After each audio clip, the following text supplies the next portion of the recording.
एक लड़का एक प्रसिद्ध साधु के पास गया और बोला कि महाराज, मुझे कम समय में सबसे ज़्यादा सफलता हासिल करनी है।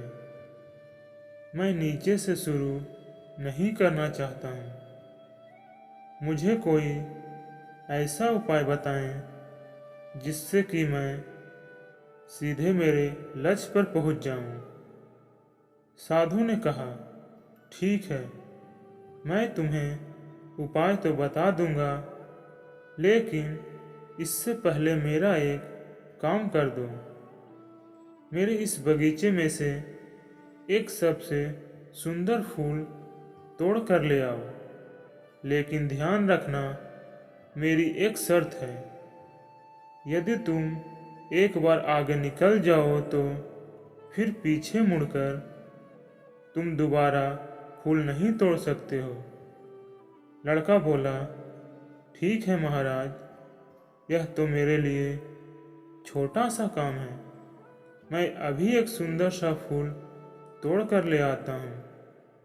जब वह लड़का बगीचे में गया तो उसे पहला ही फूल बहुत सुंदर लग रहा था, लेकिन उसने सोचा कि आगे इससे भी अच्छे फूल मिलेंगे।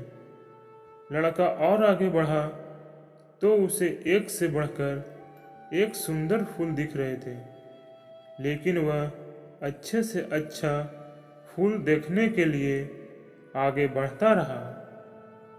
जब वह बगीचे के अंत में पहुंचा तो वहां पे देखा कि यहाँ तो सिर्फ मुरझाए हुए और बेजान फूल हैं। यह देखकर लड़का बहुत ही निराश हो गया और वह सोचने लगा कि काश मैं जो पहले वाला फूल देखा था वही तोड़ लेता। अब वह लड़का खाली हाथ ही साधु के पास पहुंचा।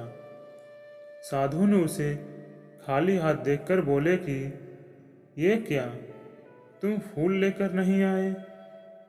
आखिर खाली हाथ क्यों आ गए?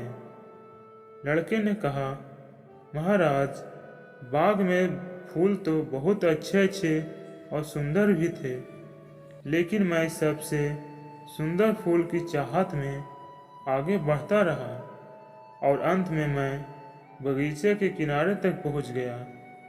फिर वहां पर मैंने देखा कि सभी फूल मुरझाए हुए थे।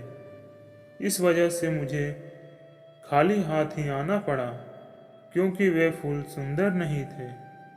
लड़के की ऐसी बात सुनकर साधु ने उसे समझाते हुए कहा कि हमारे जीवन में भी ऐसा ही होता है, इसलिए आराम से काम शुरू कर देना चाहिए और जैसे ही कोई नए अवसर मिले तो उसका उपयोग कर लेना चाहिए।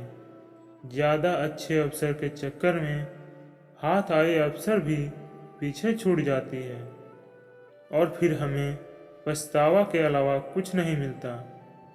इसलिए ऐसा नहीं करनी चाहिए, वरना अंत में खाली हाथ ही लौटना पड़ेगा।